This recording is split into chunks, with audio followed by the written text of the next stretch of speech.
예, 예, 반갑습니다. 아마 제 얼굴을 알아보는 분이 있을지 모르겠어요. 가급적 없기를 바라고요. 안 좋은 일이 있으면 용서해 주시고 좋은 일만 많기를 바랍니다.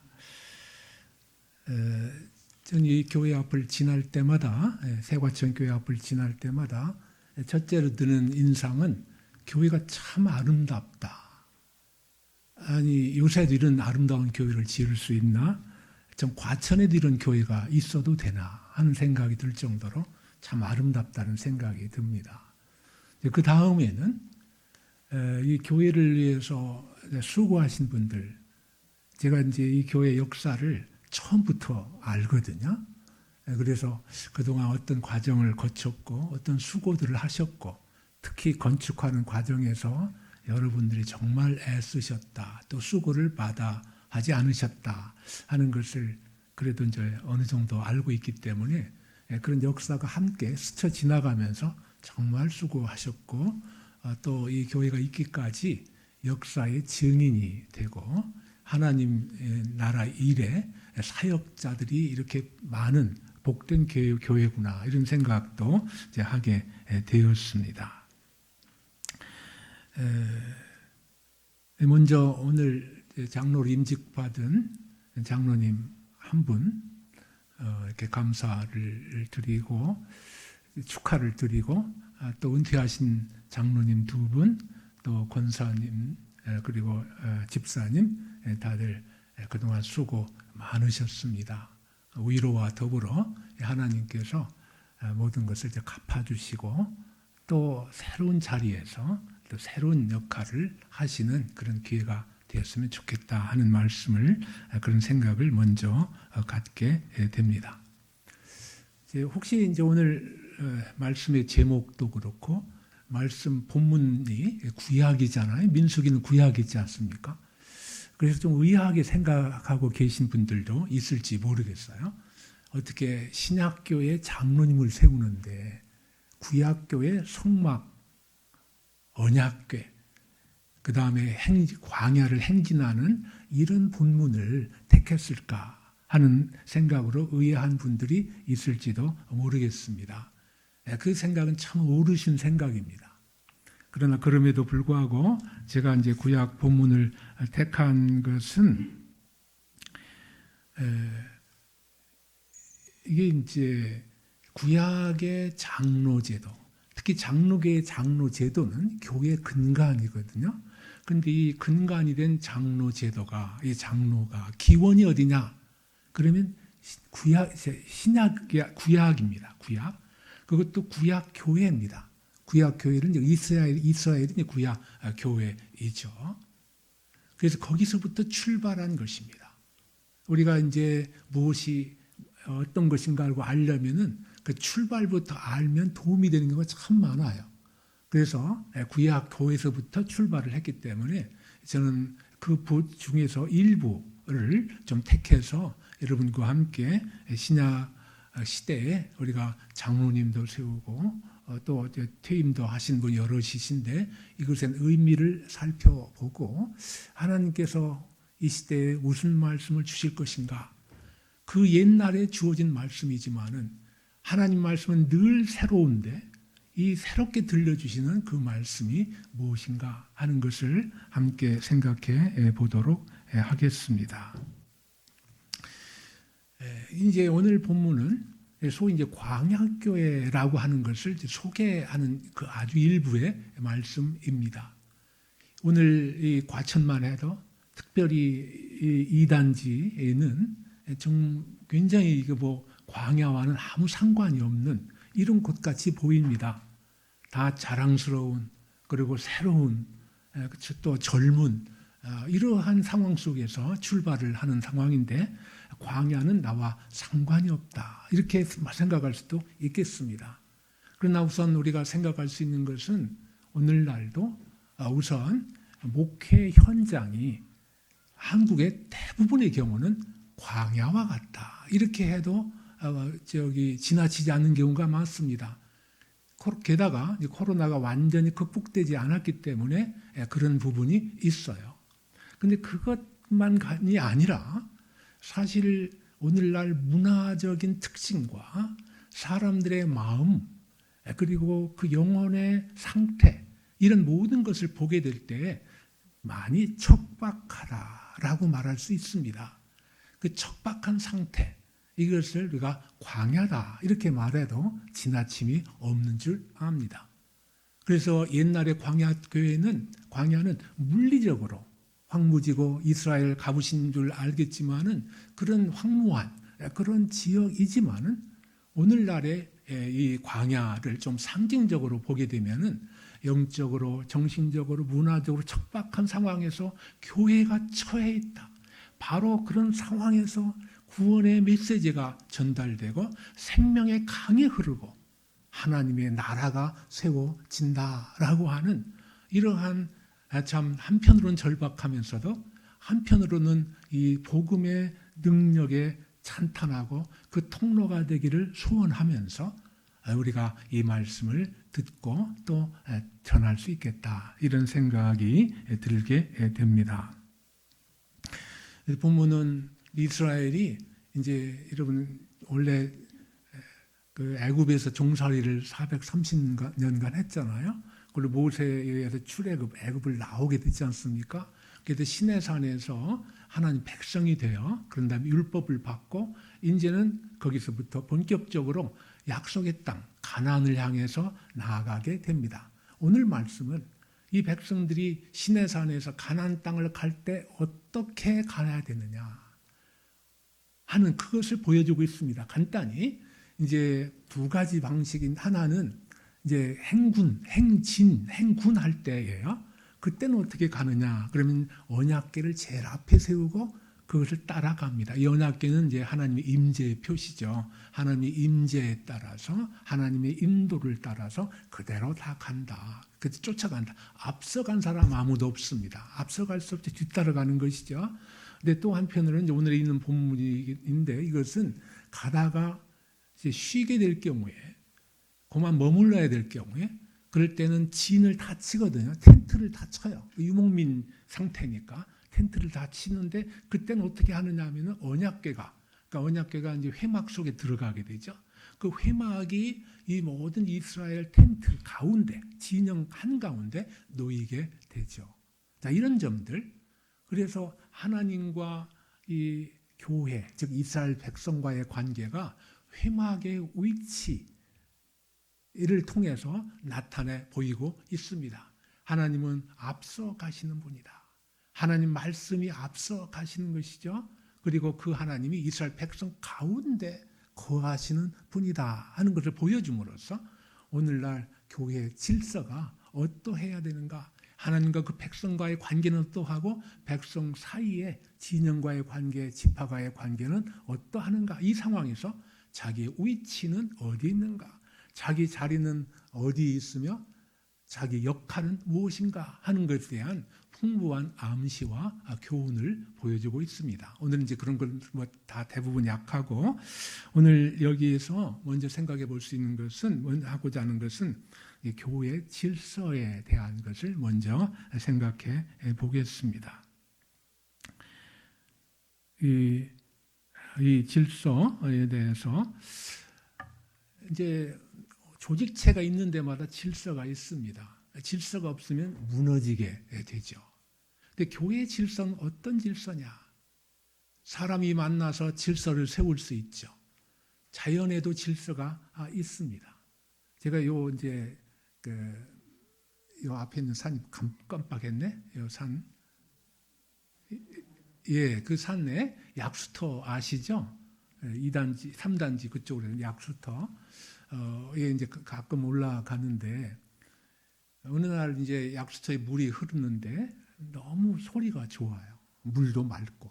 그래서 거기 앉아 있는데 왼쪽으로 사람들이 길을 따라서 쫙 내려면서 왁자기절 이렇게 해요. 그런 생각이 들었습니다. 물이 위에서 아래로 흐르는 것은 자연의 질서다.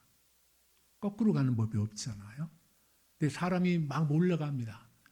사람들은 길을 따라 가죠. 산 같은 데 특히 아니면 큰일 나죠.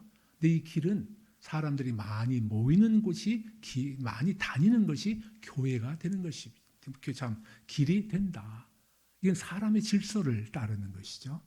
그래서 그러면서 마음속에 나는 어떤 질서를 따르고 있는가, 무슨 질서를 따라야 하는가 하는 생각, 어떤 길을 따라야 하는가 하는 생각이 들면서 시편 말씀이 생각났습니다. 시온의 대로가 있는 사람에 대해서. 그렇구나. 나는 마음에 있는, 그러나 보이지 않지만 영원한 길, 이 시온으로 향하는 그 길을 따라는, 나는 그 길을 간 사람이다 하는 자각을 다시 한번 새롭게 하면서 혼자 은혜를 받은 적이 있습니다. 여기 교회의 질서는 자연 질서 아닙니다. 나이도 굉장히 따라서 인간적으로 잘 대우해야 되겠지만은 그것이 직분을 결정하지 않습니다. 나이는 자연이잖아요. 그것이 결정하지 않습니다. 또 세상에 높은 사람이 교회에서 높은 자리에 앉지를 않습니다. 그것은 인간 사회의 질서잖아요. 교회의 질서는 무엇인가? 이것은 신적 질서이다. 하나님이 앞서갈 때 자동적으로 백성들이 뒤에 생기고 이것이 이제 진영마다 다 세워진 자리에서 있게 되고 가운데 거하실 때도 사방에 자기 있는 자리가 있는 것입니다. 하나님이 앞서가시고 하나님이 한 가운데 거하심으로써 말미암아 자동적으로 생기는 질서, 이것을 우리는 신적 질서다, 하나님의 질서다, 이렇게 말할 수가 있겠습니다. 따라서 교회는 하나님의 질서, 하나님의 말씀이 가르치는 질서, 하나님의 성령이 인도하는 질서를 따르는 기관이다. 장로는, 장로 제도는 또 다른 집사님이나 또 다른 권사님 이런 경우도 다 교회 안에 하나님이 세우신 질서, 그것을 따라서 세움을 받고 혹은 때가 되면 쉬기도 하고 이렇게 해서 교회는 그러나 계속해 나가는 영원한 하나님 나라의 지상 파출소와도 같은, 지상 지정과도 같은 이런 형태로 결국 이어지고 나중에는 신천 신지를 통하여 하나님의 영원한 나라에 합류하게 될 것이다 하는 것을 말씀을 하고 있습니다.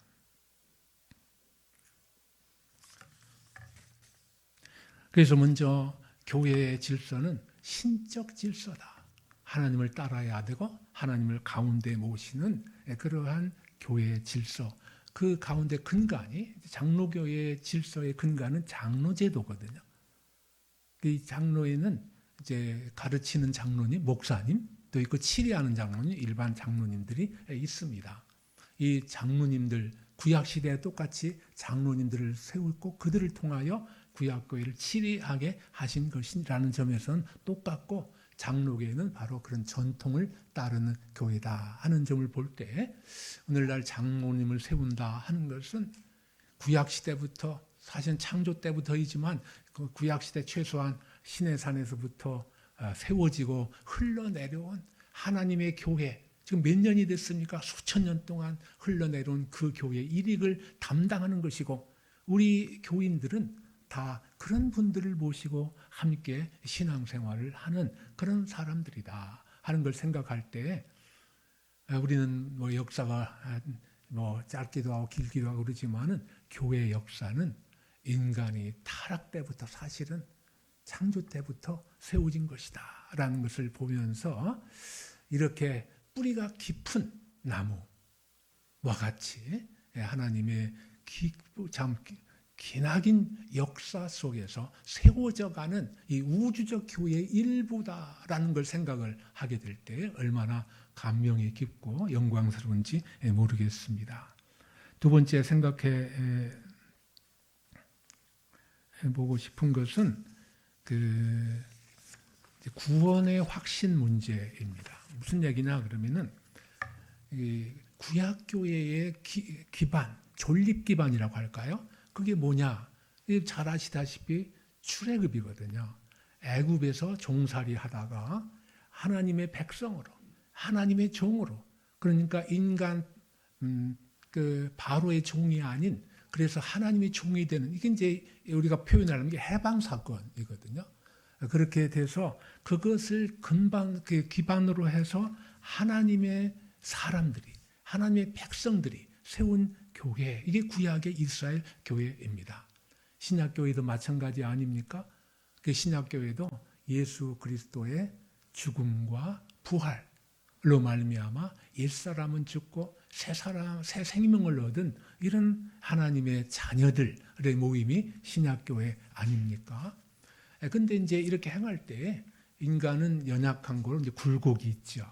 그래서 구약에서 이스라엘 백성들도 이게 이제 광야를 특히 만나면서 믿음이 연약해지고 그러면은 불평불만이 쏟아졌습니다. 이게 우리가 민수기에 보면 너무나 잘 알지 않습니까? 네, 그렇게 됐었죠. 사실은 모세도 예외가 아니었어요. 모세도 이 백성들을 보면서 자기도 화를 내고 자기도 불평하고 하나님에 대한 불평은 참 굉장히 외람될 정도로 그렇게 하거든요. 그러나 그런 가운데서도 참 계속해 교회가 나아가는데 어쨌든 구약 교회에서도 이 출애굽의 확신, 하나님은 나의 구원의 하나님이라는 확신, 이것이 약해질 때마다 불평은 높아져만 갔고 어떤 때는 불평이 심해져서 하나님을 배반하기까지 하는 이런 일까지 있었던 것을 여러분 잘 아실 것입니다.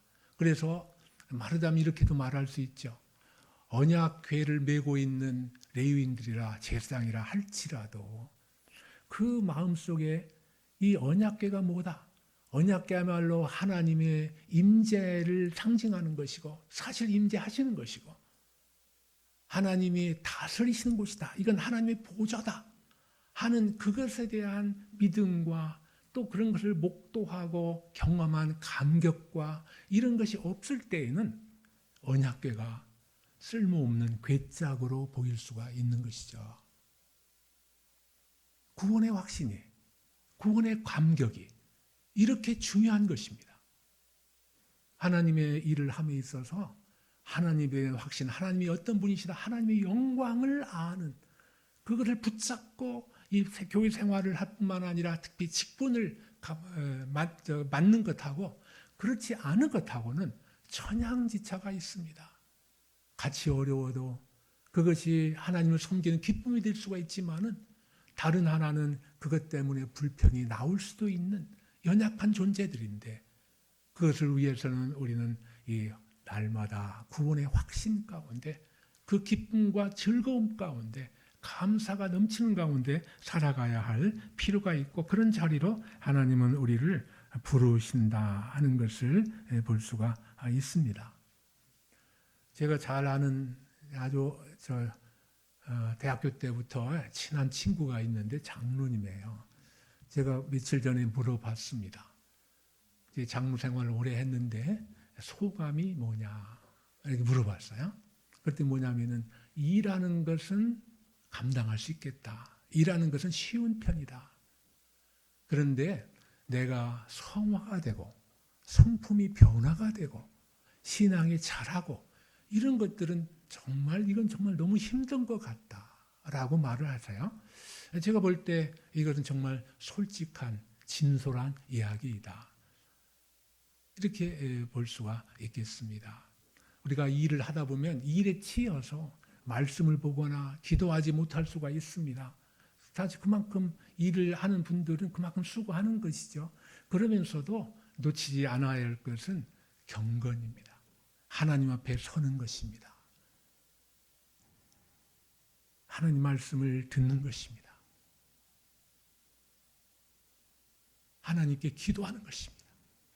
이러지 않으면 어떤 작은 일이라도 참으로 어렵게 될 수가 있습니다. 여러분이 신학교를 보시면 아시겠지만은 장로의 자격, 집사의 자격 다 따로 있고 또 성도에 대해서 바울이 권면하는 내용도 다 있고 그런데 잘 보시면 제가 볼 때는 세 가지가 큰 차이가 없어요. 장로의 자격이나 집사의 자격이나 무슨 엄청난 차이가 있습니까? 일반 성도들에게 바울이 권면하는 그 내용도 깊이나 이런 건 말할 수가 없이 심오해요. 다 같아요, 본질적으로는. 모두에게 요구되는 것입니다. 우리 모두는 하나님 앞에 그저 하나의 양이고 하나의 성도인 것인데 어떤 일을 맡겨서 그 일이 아무리 영광스럽다 할지라도 항상 이 양의 자리, 하나님을 따르는 제자의 자리, 이것을 놓치지 말아야 된다 하는 것을 생각해 볼 수가 있습니다.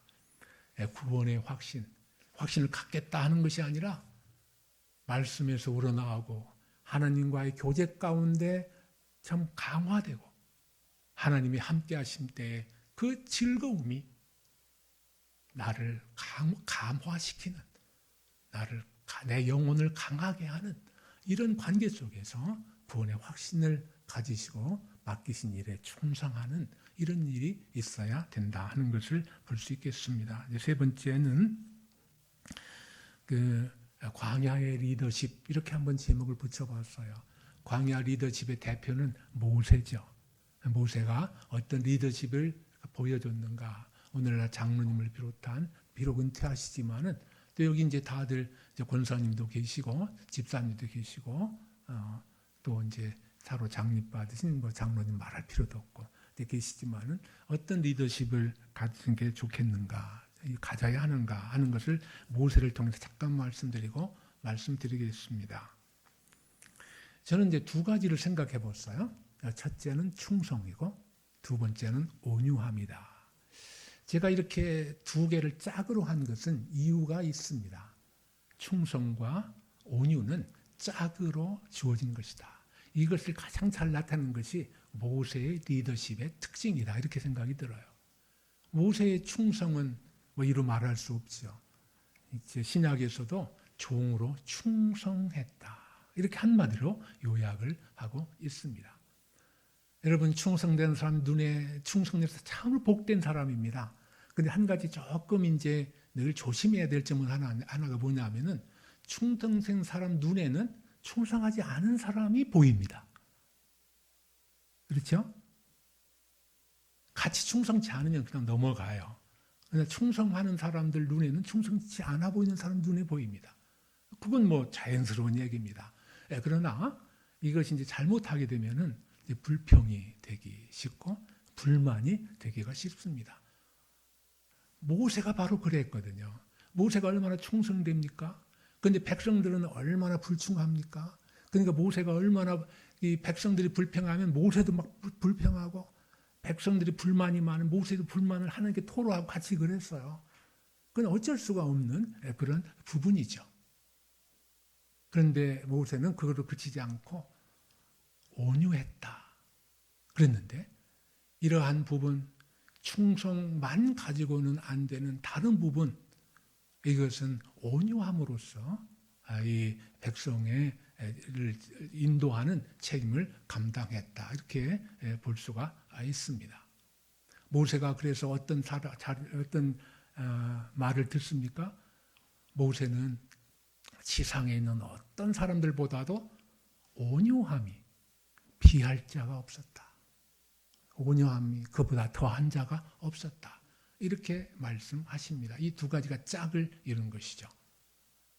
또 제가 며칠 전에 같은 자리에 있던 다른 장로님, 정말 충성스러운 열심히 특심인 분이에요. 제가 잘 압니다. 그분에게 혹시 장로 생활을 하시면서 하실 말씀이 있느냐 이렇게 이제 물어봤어요. 그랬더니 뭐라고 그랬냐면은 정말 열심히 특심인 분이에요. 근데 그분이 전 그 얘기 할 줄 알았어요. 근데 뭐라고 그러냐면은 온유함으로 쌓는 사람이 됐으면 좋겠다 그러더라고요.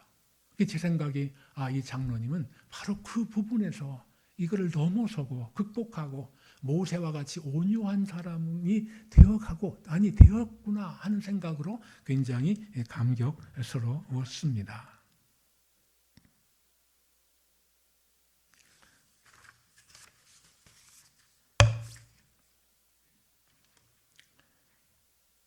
말씀을 맺겠습니다. 민수기 11장에 보면은 성령에 관한 얘기가 나옵니다. 이제 백성들은 여러 가지로 불평이 많고 모세는 모세대로. 그래서 백성들은 뭐라고 그럽니까? 왜 우리를 애굽 땅에서 건져냈습니까? 그냥 거기 있었으면 좋았을 텐데. 모세가 또 지지 않잖아요.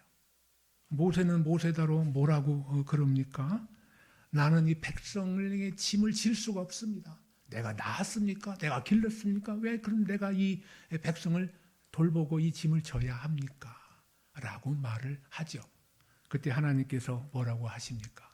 장로들과 지도자들을 내 앞에 데려와라 라고 말씀하고 어떤 일을 하십니까? 영을 그들 위에 임하게 하셨다. 그들이 임하게 하셨다 하는 거예요. 불평이 있습니다. 있을 수 있습니다. 좌절이 있습니다. 얼마든지 그럴 수 있습니다. 이거 뭐 모세도 그렇게 한 걸 너무나 잘 알잖아요. 그런데 중요한 것은 하나님이 직분만 맡기고 내팽개치는 분이 아니라 직분을 맡긴 장로와 지도자들에게 성령을 부어주셨다. 그래서 이 짐을 나누어 지게 하셨다라고 말씀하시는 것입니다. 그런데 모세는 한 걸음 더 나갑니다. 온 성도가, 온 백성이 다 나같이 되기를 원하고 다 성령이 충만했으면 좋겠다 하는 거죠. 구약에서 성령의 역사는 주로 일과 관계가 깊습니다. 그래서 이 일을 다 같이 감당하는 교회, 이것을 모세는 꿈꾸었고 바로 그 교회가 신약에서 이루어졌습니다. 모든 사람에게 성령은 임하여 있고 그리고 충만한 그런 삶을 살 수 있는 그런 은혜의 시대에 우리를 두신 것을 볼 수가 있습니다. 원하기는 정말 이러한 구약과 신약을 제가 좀 왔다 갔다 하면서 얘기했습니다만은 구약 시대부터 맹맥히 흐르는 이 교회 제도, 특히 장로 제도, 또 그분들이 구원의 확신을 가지고 가는 문제, 늘 하나님의 존재와 임재 앞에서 새롭게 되고 새로운 능력을 덧입고 늘 거룩해지는, 내가 거룩하니 너희도 거룩하라. 이 사이에 하나가 빠졌습니다. 나는 너희를 거룩한 자이니 너희는 거룩하다. 너희 신분은 거룩한 자이고 성민이죠. 백성이고 거룩한 백성이다. 거룩한 자이다. 그러므로 너희는 거룩하라고 말씀하시는 이러한 도전을, 또 이러한 복음의 말씀을, 구약의 복음이죠. 구약 복음을, 그리고 그 복음에 합당한 삶으로 거룩하라고 말씀하시는 이런 근본적인 소명 가운데서 교회 일을 위해서 어떤 분들을 충성되이 여겨서 참 세우시고 그들에게 뭐라고 합니까? 충성하라고 말씀하시는 이런 은혜의 자리는 우리 모두가 다 사실은 서 있는 것을 보게 됩니다. 이러한 오늘 임직 장립되시는 장로님 뿐만 아니라 은퇴 오신 분까지라도 언제 어디서나 내가 있는 자리에서 하나님께서 부르시는 자리에서 하나님이 기뻐하신 모양대로 충성하심으로 구약의 모세, 정말 구약의 광약교회가 그 열악한 환경에서도 성령 충만한 교회로서 하나님 나라를 이끌고 갈 꿈을 꾸고 또 그것을 경험했던 것처럼 오늘날 예수 그리스도가 오시고 성령에 강림하신 이러한 시대에 성령에 충만하신 오늘 장로님, 그리고 여러 퇴직하시는 분들, 그러나 온 교우들이 다 충만함으로 하나님의